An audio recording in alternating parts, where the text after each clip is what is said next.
this whole manifestation stuff, it's this quiet confidence, it's this humble energy. You're safe. You're gonna be okay. You are good enough, and you're not broken. You don't have to fix anything. From To Be Magnetic, this is the Expanded Podcast with your host, Lacy Phillips. And your host, Jessica Gill.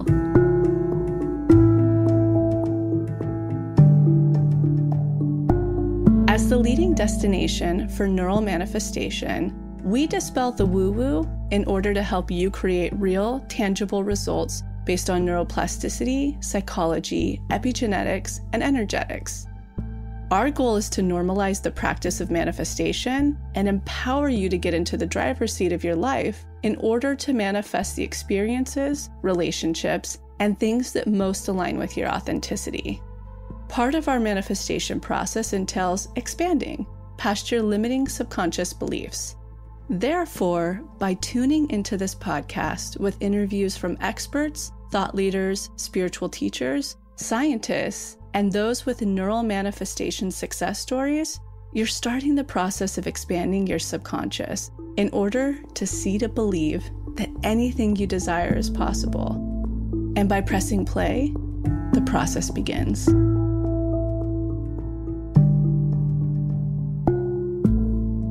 Welcome back, everyone, to another episode of Expanded. Jessica here. So we are week 1 into our Magnetic Self Challenge, the challenge that is going to help us ground into our nervous systems, reconnect with our inner soul's desires, passion, and cultivate our true magnetism, our true confidence, our true high self-worth. And week 1 of the challenge was all about getting grounded. How do we get back to that state of inner peace and calm when life's tests and triggers and things come our way? I've been utilizing the Reset DI, which is our proprietary hypnosis meditation. It's about 15 minutes long, and it is the perfect thing to help reset your nervous system when you feel those elevated states come up. Here are some of the things that you guys sent in from the community. Already loving this Reset DI. I had such a great day and came home feeling a little flustered, knowing I had emails and so many things to do. I popped this on and felt so much more at ease looking at all the things. Even when you have a great day, it's so perfect to recenter you. Someone else said, I've been using it while walking in nature and have felt so many shifts. I've never felt more grounded from a meditation or DI, feeling so refreshing. This one is absolutely chef's kiss. Someone else said, I just did the Reset DI, and that DI put me into the deepest state of relaxation. My mind is blown, but my body is completely regulated. Love it and cannot wait to the rest of the challenge. So glad to hear you guys are loving it and can't wait to see what comes up for you all in week 2 of the challenge, where we're reconnecting with our magnetic self. And don't worry, it's not too late to join the challenge. If you're a Pathway member, you can just open up your membership portal. It'll be right in there for you to join at any point. If you're not a member yet, now is the perfect time because we have our big summer sale going on, where you can check the link in the show notes and spin the spinner to lock in your lowest rate of the season.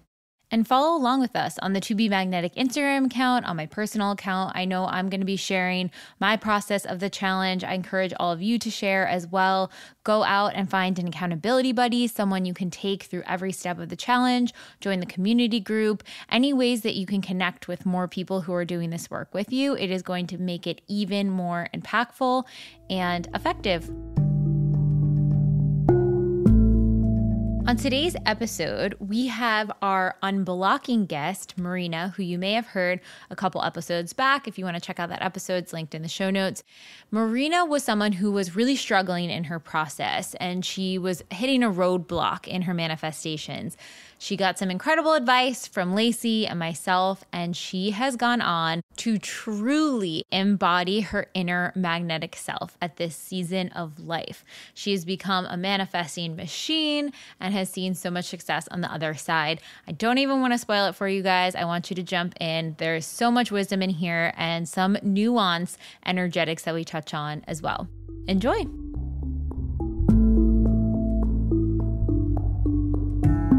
And now, a word from our partners. Not all probiotics are created equal. There are a million different products on the market promising to fix, rebalance, restore, reset your gut microbiome and gut barrier. But how many of them actually do? So many are not grounded in science, and that is why we are such fans of Seed's Daily Symbiotic. They are a 2-in-1 pre and probiotic capsule that actually reaches the gut. They are the most science-backed probiotic on the market. They're a team of experts, some of which who even coined the original term probiotic, are rigorous about their research, testing, and the quality assurance of their product. Probiotics are fragile and sensitive to heat, oxygen, light, moisture, which makes it really hard for them to fully get to the part of the digestive tract that they support the most. That's why Seed created the VitaCap. It's their proprietary capsule and capsule delivery system, which helps get 100% of the probiotic strains to the part of the digestive system that impacts it the most, which is why Seed is such an effective probiotic. And that is why I make sure to take my Seed 2 capsules first thing in the morning with a cup of lemon water to start off my day. It has made such a difference in my digestive health, my gut barrier integrity, my gut immune function, and it's even had an incredible impact on my skin. So if you're looking for a probiotic that actually works, you can use the code TBM for 30% off your first month supply of Seed's Daily Symbiotic. Again, that is code TBM for 30% off your first month supply. You can check out the link in the show notes or go to seed.com/TBM. All right, on to the episode.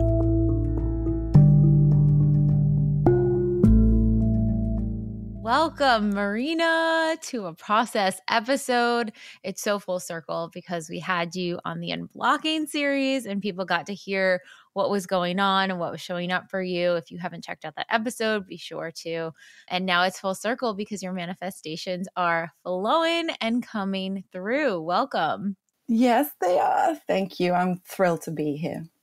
So let's kind of take it a step back. First, give me your sun, moon, and rising. So I am a Gemini sun, Aquarius moon, and I am a Virgo rising. Okay, and now your cultural background and upbringing and how it's kind of informed who you are today. So I'm Brazilian.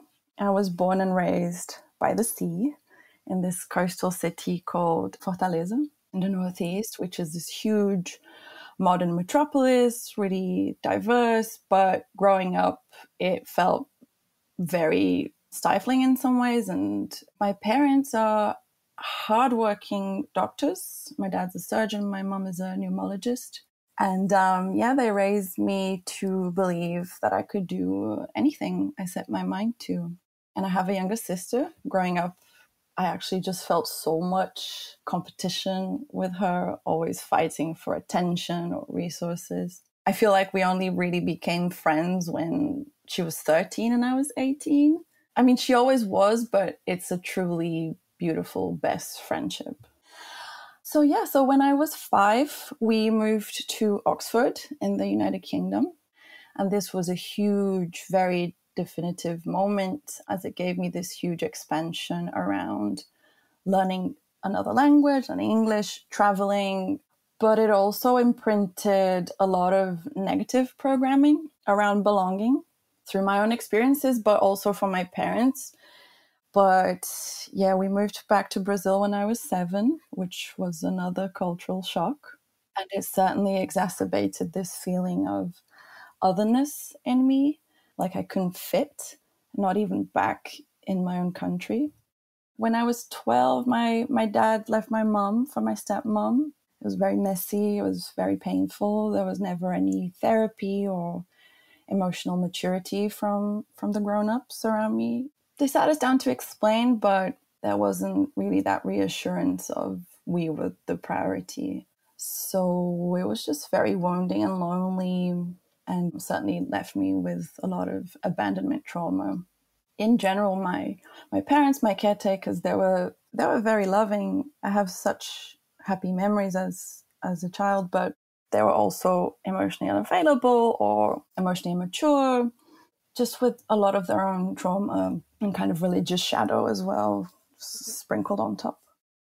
I bet as a child, when you experience your parents separating and divorcing and your father going off to this other marriage, that element of like, well, am I going to belong to his new family? You know, it's almost hitting on that wound even deeper. And it's sort of this weird kind of cosmic lesson where it's like you have these wounding points and they're all kind of poking at the wound again and again. And then the kind of beautiful end of it is that as an adult, you can go back and be like, okay, where did this wound get poked over and over and over again that I can really reclaim and create the healing where maybe as a child you didn't get it? Yeah, absolutely. I reflect on this a lot. And recently I was doing this visualization before bed where just my higher self talks to me. In this particular occasion, I was feeling kind of vulnerable around the separation, but then my mom's higher self popped up and she was like, if we hadn't gone through these experiences, we wouldn't be here right now. We wouldn't have learned all that we've learned, and you wouldn't have grown as much as you have. It was just this very beautiful kind of healing moment as well. When you have moments where you're bringing your higher self, you know, the magnetic self into the deep imaginings, right? And you're able to tap into that energy, what does that feel like for you? What do you connect with when you're tapped into that energy? I see it as the part of me that like knows how to nurture myself. How do you connect to that essence? The higher self energy feels just incredibly loving and peaceful, knowing, nurturing, absolutely. It's not that they know everything, it's just that they know who you are at your core. You know, they know your authentic self. Often my higher self is holding my baby self, saying things to her in my safe space, which is by the water in the Mediterranean Sea. And the magnetic self, to me, just, I almost feel like I'm embodying her fully now. And it's what Lacy says, it's this quiet confidence, it's this humble energy. Okay, so how did you come to TBM? What did you initially come to TBM for? What did you want to manifest? And how did that list and everything come into fruition? Actually, I was doing this Kundalini course in the middle of the pandemic. It was like an Instagram live. And in the chat that they were having, someone mentioned the magic dark. And I was like, what the hell is that? That sounds absolutely amazing. So I Googled it and I realized it led me to TBM. And I just kind of became vaguely aware of the brand and connected with the podcast eventually. And then I kind of got tired of the Kundalini. I love Kundalini, but it wasn't cerebral enough for me. I'm very analytical mind. I needed more scientific based approach to manifestation. And so a friend was like, yeah, I'm not signing up for this Kundalini course again this month. I'm signing up for a year of To Be Magnetic. I was like, hell yeah, that sounds great. And then got started, was very open and excited to do it, but just toe dipped in it. And I just got to a point where I was like, right, let's do the boundaries workshop. And it was so difficult to do that because of codependency, people pleasing, all of that stuff. And it's interesting too, because in my process, I very much understand things about myself through the mirrors in my life, through my relationships. So I would be listening to a supported episode or the podcast or whatever, and I'm like, my partner is this, or this friend is this. And then I'm like, oh no, hold on, I'm this. Oh no. And so it was just what you always say, cleaning up our own side of the street. But there was this very clear moment when I had this big conversation with my partner and around our boundaries, and it was a big argument and very stressful because it involved me saying things and expressing needs that I hadn't been able to up until that point. It just exploded, and asked for what I needed. And then like the next day I got this huge kind of commission with Apple, which had been a dream client of mine for a long time. I think it's so common to like your story of kind of jumping into the work, being really excited, but then when you get in, you're like, I have to face my inner child. What? I don't want to look at that wounding. Like, that's not fun.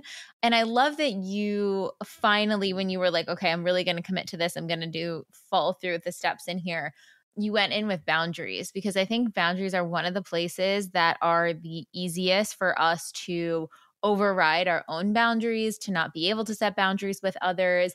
And it's a really clear way that we're like communicating our level of self-worth with the world by who we're able to speak freely and openly with. When you can look at the wounding, even just around one boundary with one relationship in your life, and see, okay, why can I not be my full self? Why can I not state my needs? Why do I feel so scared to do that? And really kind of reparent that part and do that. You saw the fruits of your labor, which is like, cool, you're going to step up for yourself. You're going to state your needs. Great. The universe is like, I'll supply your needs for you. Sounds amazing. This trust muscle starts to build, where the more that you advocate for yourself, put your needs first, listen to your intuition, the more the universe comes back. It's like, great, let me help you out. 100%. By that point, I was doing the work every day or almost every day. It really does pay off to do it continuously, to do it regularly. Yeah, that just, as you say, the trust muscle, it just really gave me that confidence to keep going. And that year was just so good. I felt like things were really moving at a higher pace. It was definitely a big up level. And then I decided, Lacy described it so beautifully I think it's in the transitions episode just recently, where she talks about, we start this work and then we think we get to the magnetic self, but it's the ego self. When these things were happening and I was manifesting so much, it wasn't just the work, it was better relationships with my friends, better relationships with my parents, in my partnership, and just this skin. I got clear skin. My allergies were gone. And wow. Yeah, no, it was that flow. It was that beautiful up-leveled flow. And then I hit the ego self and it took over. I've been thinking a lot about ego in this whole process, and I just realized recently that the energy, the thought of the ego is like, I'm better than them. This proves that I'm better than them, which is so interesting because it's in direct opposition to the looping, limiting belief of, I'm not enough. I am not good enough. I don't belong. And so it's the corrective experience that you describe as well. It's the shell that needs to protect itself from the wounds. I love this because I think this is a nuance with this work that we really haven't touched on before. And, you can kind of think of it just as like the natural evolution of life. If we're feeling down here with our self-worth, if we're feeling like, oh my gosh, I'm not good enough, pain, shame, and programming, like I'm small, I don't deserve to take up more space, speak my voice, etc. As we start peeling back the layers, there's oftentimes a pendulum switch. There's so much momentum moving this way that we almost like bypass the balanced middle and we go all the way over to the ego side. And then we're like, yes, we're good here. Things are flowing. I feel better because I have all these things now. And then, as life would have it, the natural life cycle, we're stuck almost like at a pitfall over on this ego side. We're not really getting the things that feed our soul. Maybe we have nice fancy things, but our soul is kind of like, what are we doing over here? We're isolated.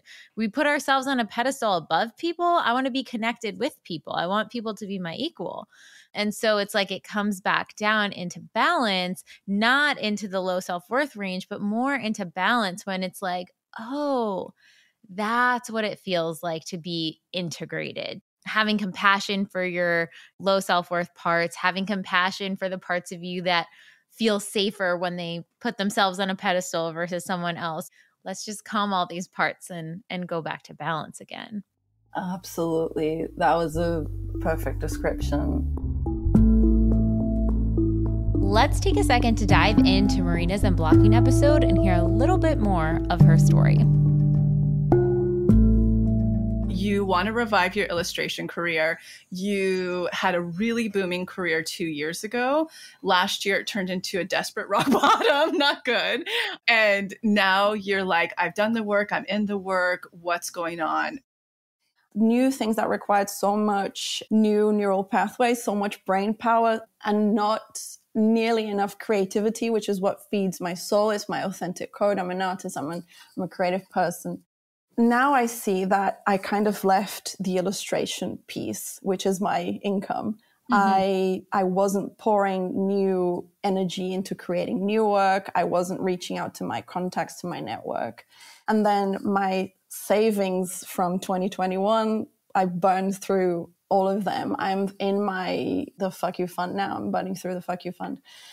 The whole thing spiraled out of control. I saw my account going down, my numbers, the work was coming in, but trickling, and it just crashed and burned.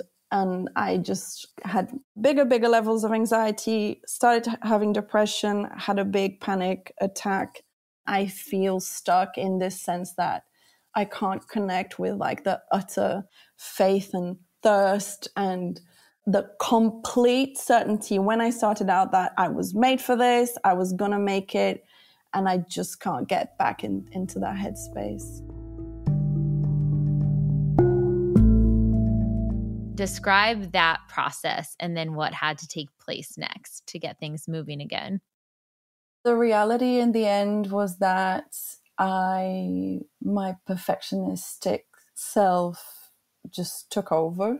I was kind of being difficult when commissions came through. I was like saying no to things that I would have said yes to previously. Because so many times we're like, okay, say no if it's not 100% everything on your list. But what did a true self no feel like versus the no that you're maybe talking about here? Well, the true self no, for example, was in 21 when I was working on my book and I had taken all these commissions. I was on track for this 100K year. And I was like, I really need to focus on my book. Otherwise, I'm not going to finish it. And so this big project for Facebook came in and I had to say no. It sounded amazing, but I just wouldn't have had time to focus on the book, which was so important to me. And so that felt like a true no. But then these kind of ego no's were like, I am traveling. They came from a good place because I was just trying to have holidays. I was traveling with my mother and then I was going on this retreat and these big commissions were coming through. But then all these things fell through. And the nuance here is that I have a dual practice. I have this commercial illustration, which is my breadwinner, and I have a practice of fine art as well. And they're both very different. One is very digital and kind of glossy. The other is very earthy, textural, handmade. In 22, I was just in this place of like, I want to focus on the art now. And so the illustration thing is good.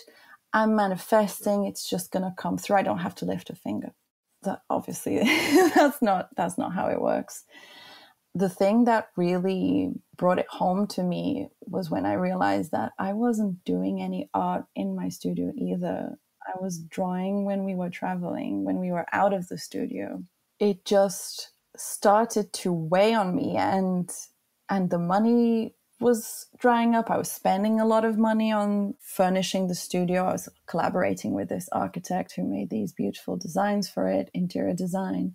In my mind, I was like, I have to do this. This is what I need to do.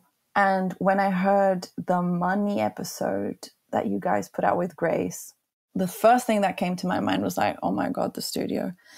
But then immediately I was like, no, but I need that. That is aligned and I need it for my career. And, just convinced myself that I needed it. But the seed was planted there. And at that moment, and then the following months, I kind of kept lying to myself, basically, that I needed to keep the studio going.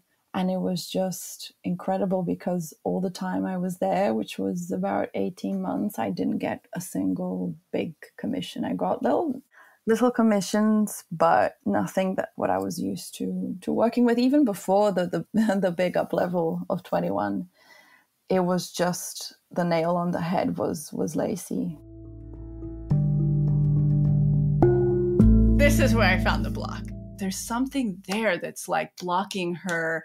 And so to me, it's very clear that it's whatever's going on with the energy that you're around with your studio. Having to manage it or whatever, or fill people, or that piece is really big to get you back into your 2021.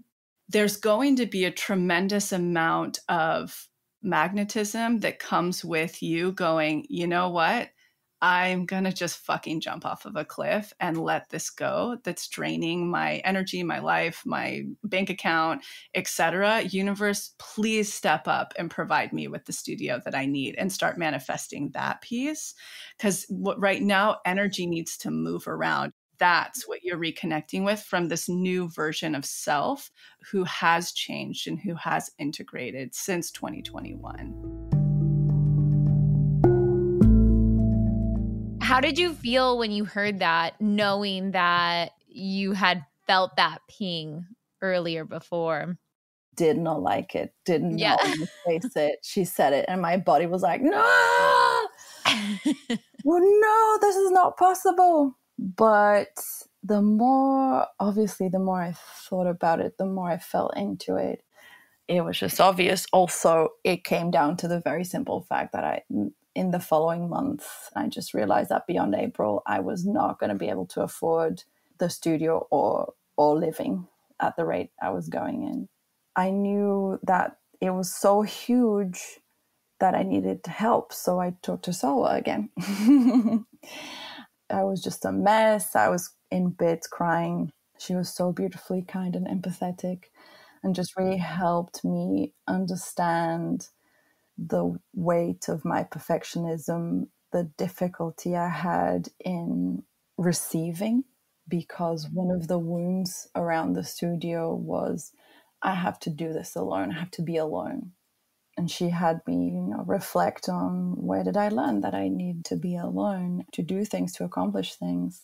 It took me a while to remember, but there's this very clear memory of when I was about 14, after my mom separated from my dad, and just we were in this birthday party, and she was like, "Don't ever depend on anyone. You must never. You're alone in life, and you must never depend on anyone." There was just so much bitterness and grief that she never processed, and it definitely filtered down to us. But yeah, just kind of letting go of everything really was this huge, it felt like a huge thing. It was a huge thing because logistically it required a lot of steps, but Sola just left me in very good hands with journal prompts and I just felt very supported working with her to kind of figure it out on my own. And then she helped me understand as well, because one of the big tests that I faced in this process was my fear of disappointing the architect I collaborated with. Because to me, it was almost like this, if this was only me, I would just, it's fine, I can go, but I am going to let these people down. I'm going to let this woman down who collaborated with me for free. I mean, in exchange for the project, for her portfolio. And the guy who made the furniture, who's amazing, although I did pay him, but I still felt very scared of disappointing them. And I decided to throw a party to close the studio and also to do the photo shoot. And so I booked it, got a professional photographer. But then when the photos came back and I sent them to the architect, she just did not respond to it.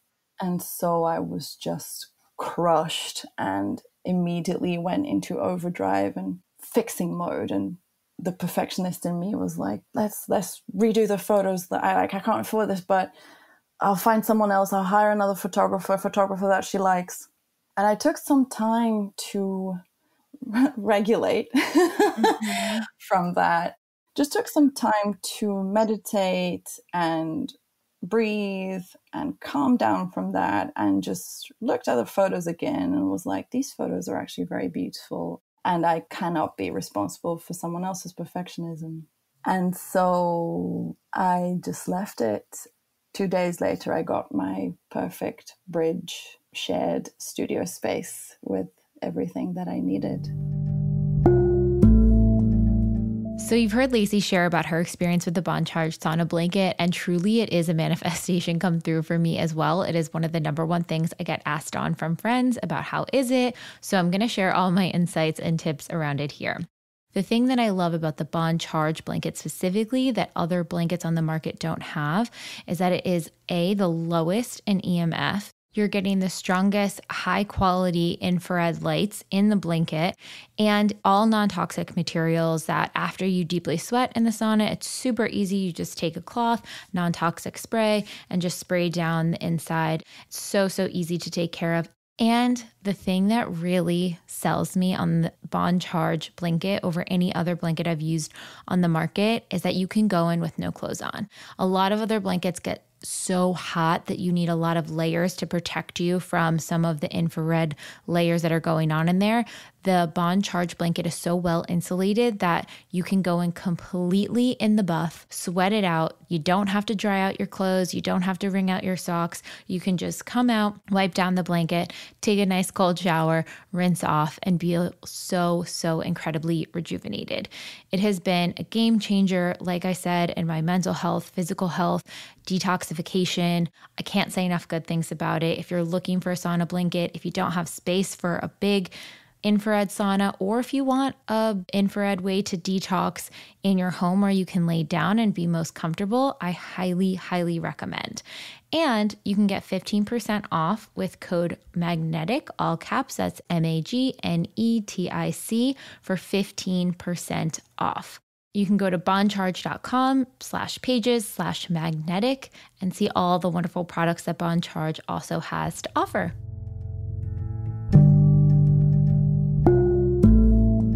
One question about the architect. So did she actually respond saying she didn't like them, or she just kind of ghosted and didn't respond at all?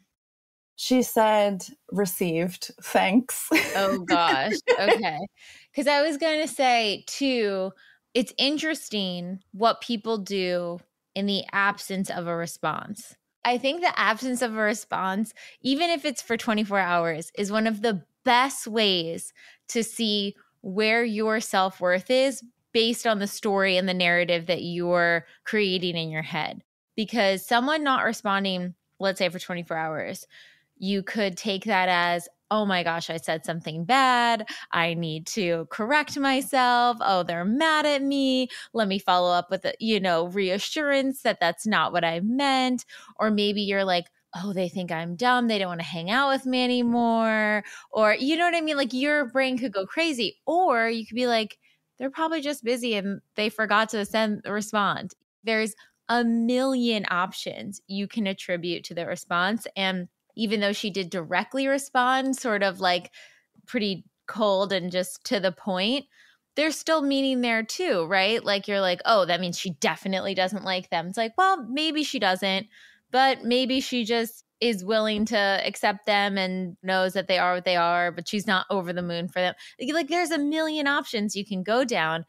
And the key here is when you notice yourself going into the fixer mode, going into if their reaction isn't glowing over the top, I have to be the one to solve the problem. That's when we need to take the step back and be like, okay, not my job. Absolutely, 1,000%. Even like today, I didn't get a response to an email, and the projecting kicks into gear. But with so much work, I'm able to be like, it's fine, they're probably busy. Not projecting the meanings, and just letting people have their time as well. I know for my fiance, he now gets tested to sit in the silence. So if he is needing external validation from someone's response in whatever it is, now he has seen that it's happened so many times that he's like, if he's overly attached to their response, it literally will not come through, because you need to sit with not being attached to their response. And then the second he detaches from it, the response will come through right away. And I'm like, that's your lesson. Don't put so much weight in whatever the other person's saying.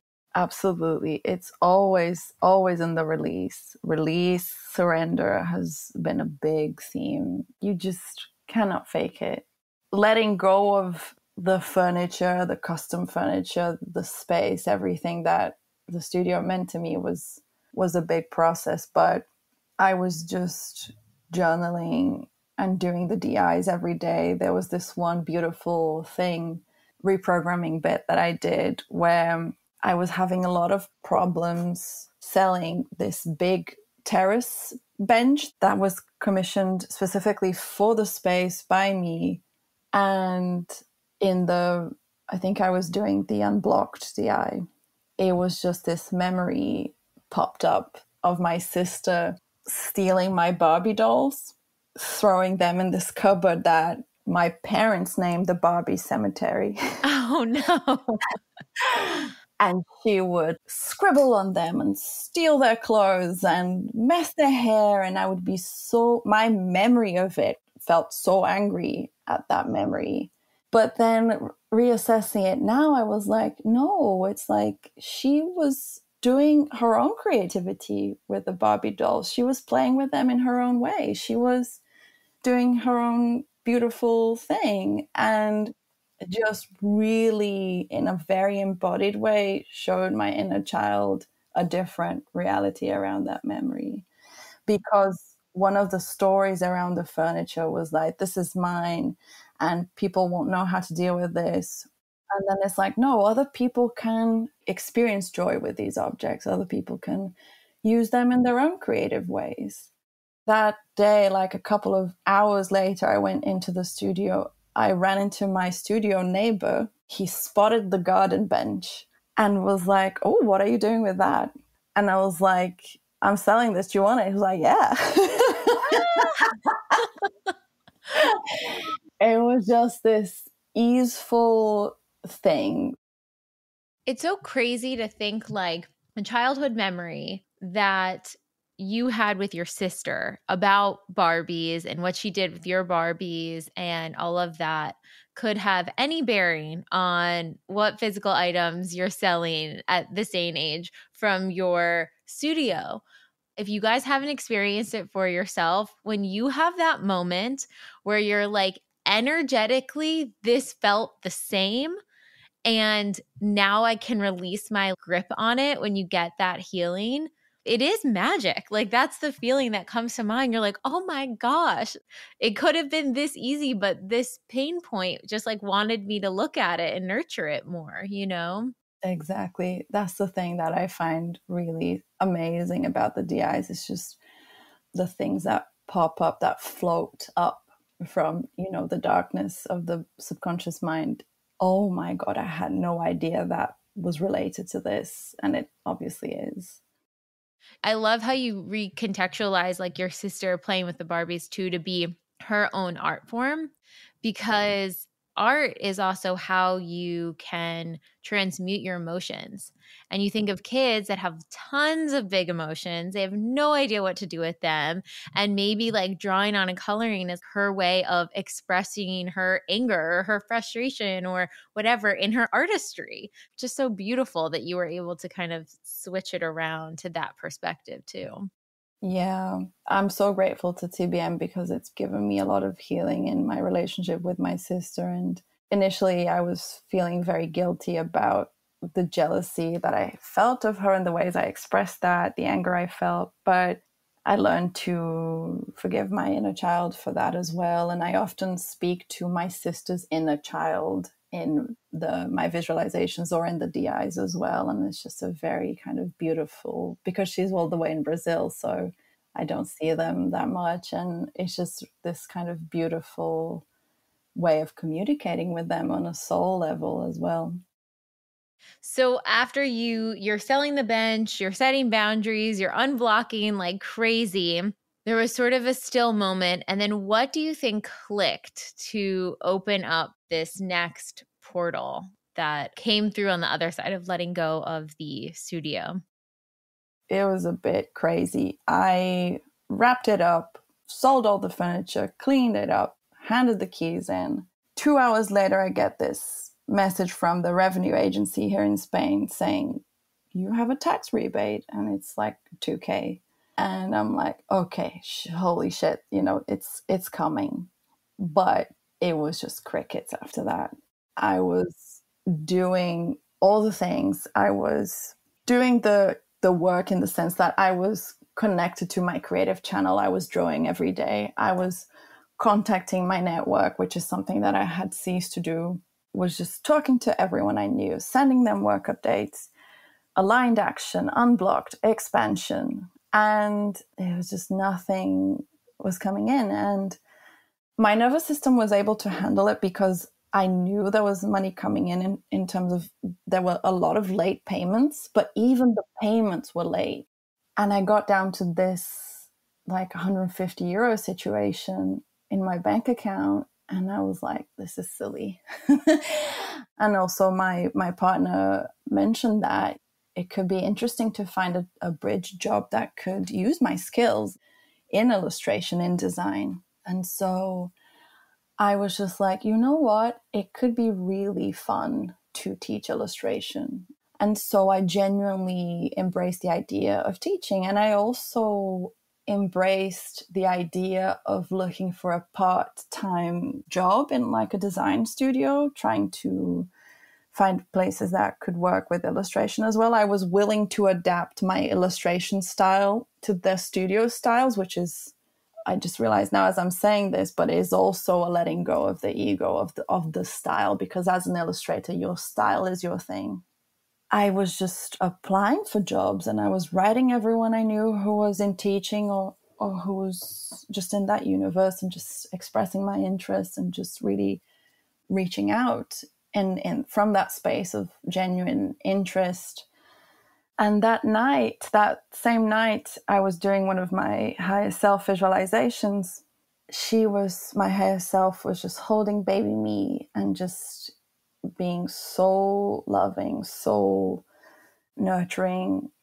You, Jessica, had said in a recent episode of the podcast, you described being the crab without the shell, which is an analogy that Lacy has used a lot. But you said, I was trying to drag my old shell along.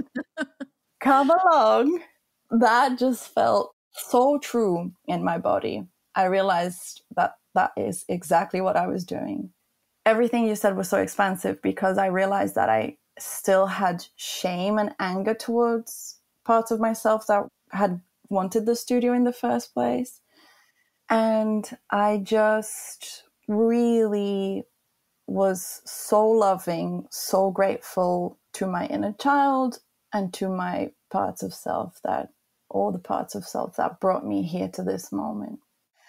And I just had this really beautiful moment of feeling in my body very deeply, I don't know what's going to happen. I have no idea what's happening with my career tomorrow.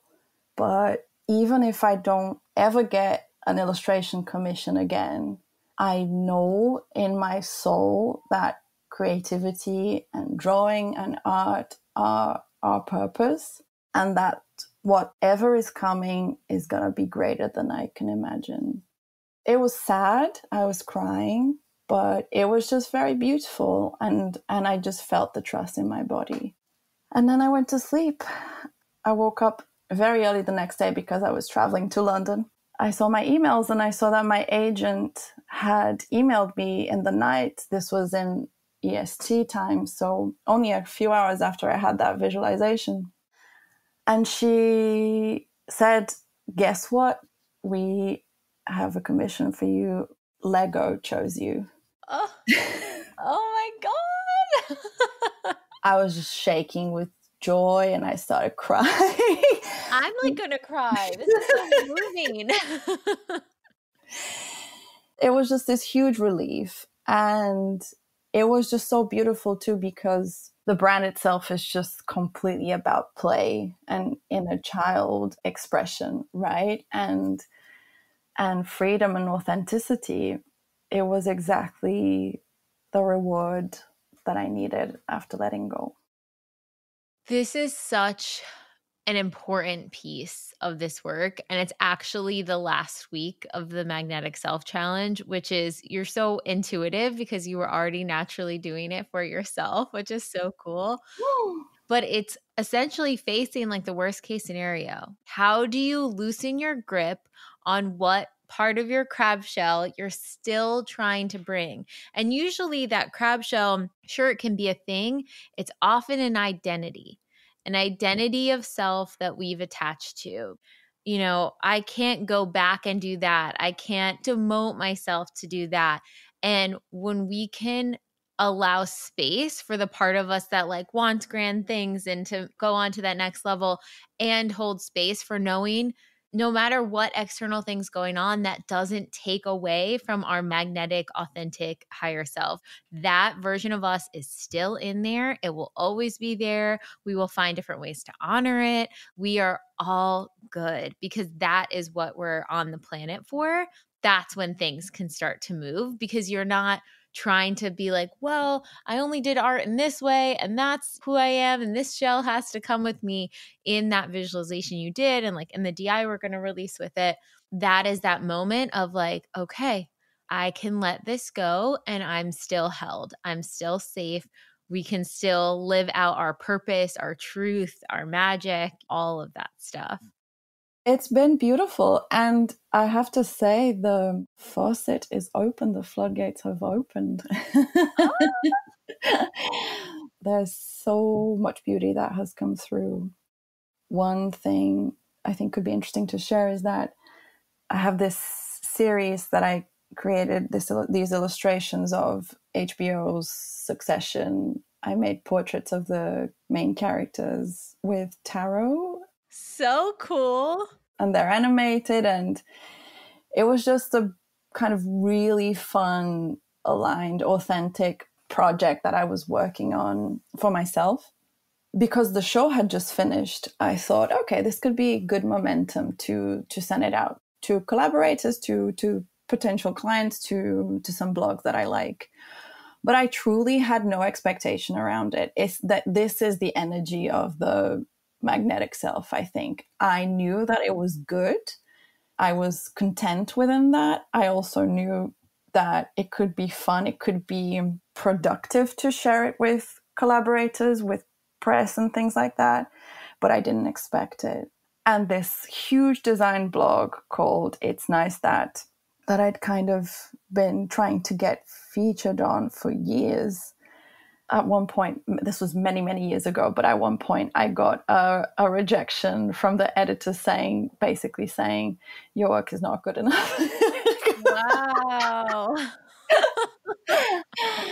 Which essentially kind of made me let go of it and just move on. And now this project gets picked up with a lot of joy and just genuine interest, because Succession has been such a beloved show. It just got a lot of repercussion, and I've been getting crazy requests for like other press features and projects are coming in. This one thing is very crazy. I just got an inquiry to do the illustrations for a music festival, but the way they described it, it's exactly like one of my kind of safe space reprogramming scenarios. You know, when it really feels like magic, this whole manifestation stuff, when the stuff that's just here in your mind, it's presented to you from outside and it's like, wow, this stuff is real. It really is wild. Someone said to me the other day, I think I shared like a kitchen or something online that I thought was really pretty. And they're like, this is the house from my magnetic safe place. Like, what? Like, how did you find this picture? And it was just like so wild how it's almost like a little nod from the universe being like, you're good. We see you, you know, you're safe. You're safe places in the real world and in your mind and all the things. I love that.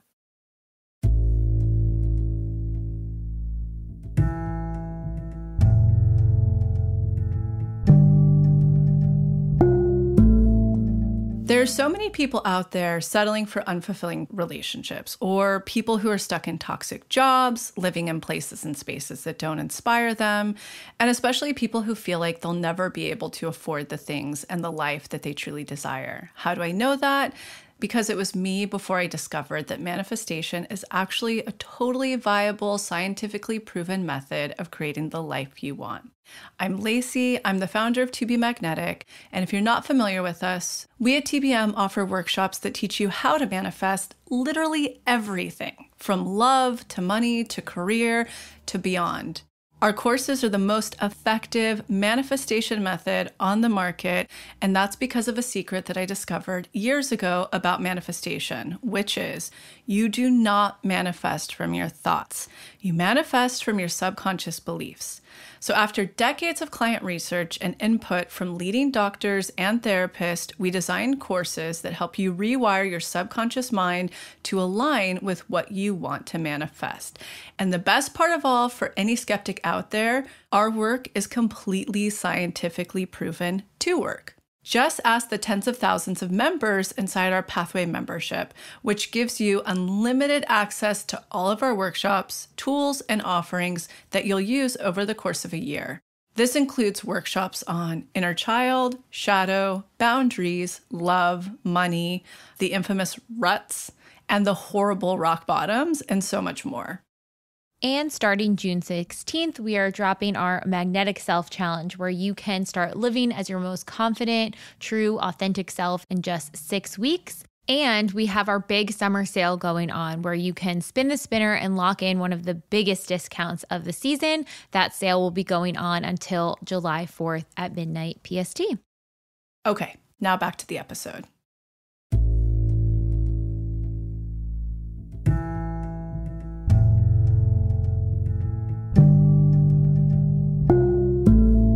Okay, I'm going to run down your list of manifestations because it is extensive, girl. Or actually, do you want to read them?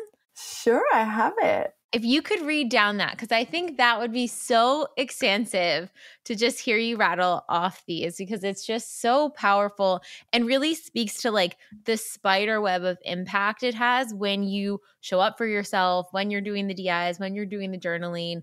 Yes, you get these other things, but there's so many other things that layer into it. Absolutely.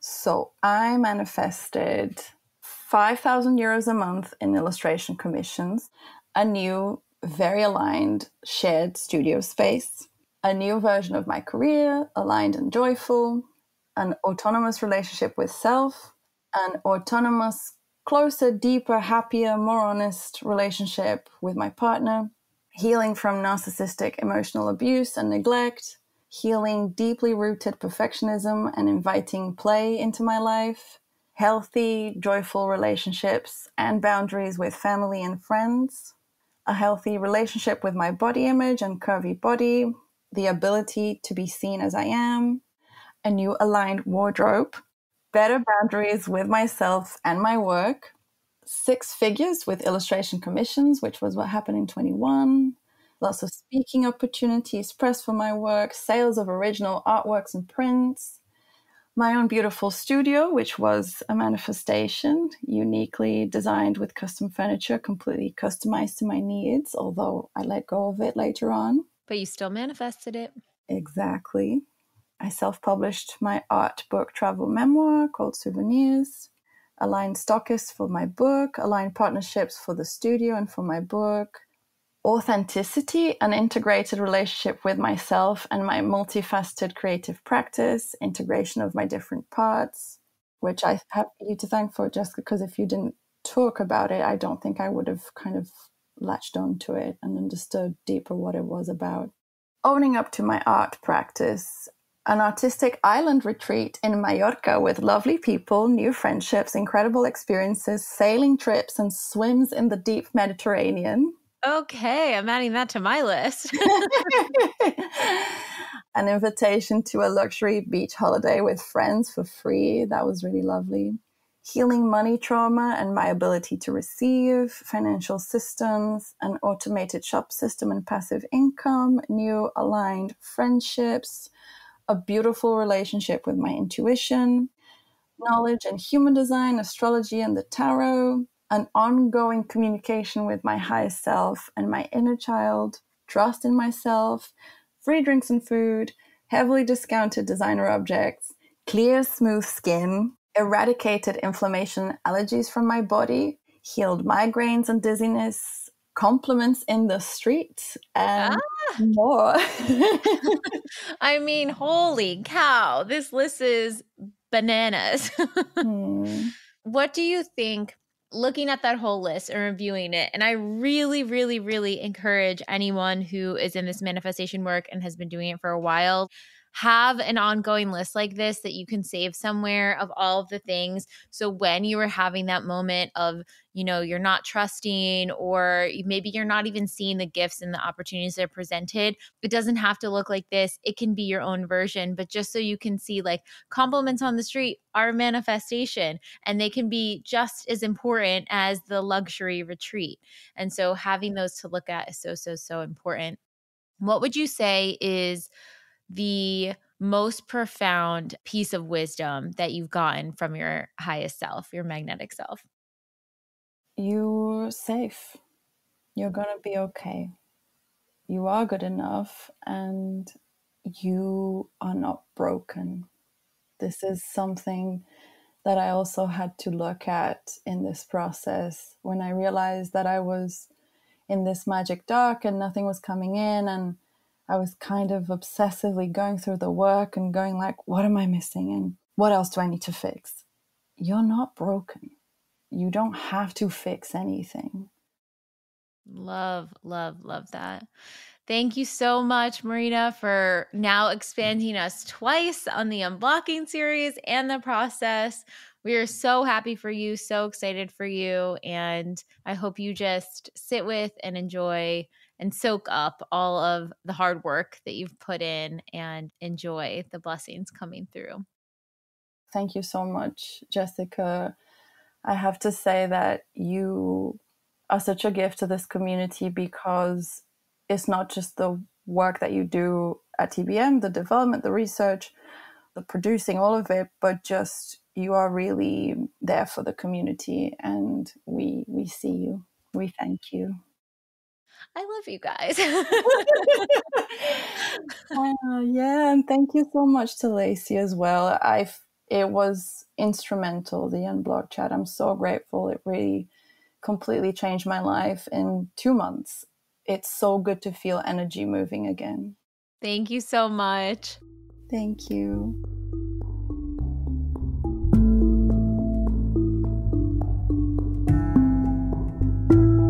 I hope you all enjoyed that episode as much as we did. And if you're starting to get a feel for this to be magnetic manifestation process, but aren't completely sold yet, let me point you to some of our free offerings. You can check out the expanded podcast episode called How to Manifest Anything You Desire, where Lacy, the founder, and I break down exactly what this process is all about. You can check out the Motivation, which is our testimonial library with thousands of testimonials of people who have manifested wild things using this process. Or you can check out our free mini workshop to find out why you're not manifesting, and listen to one of our proprietary deep imagining audios, where it's going to help you drop into your theta state and overwrite low self-worth limiting beliefs. Enjoy. We'll see you next week.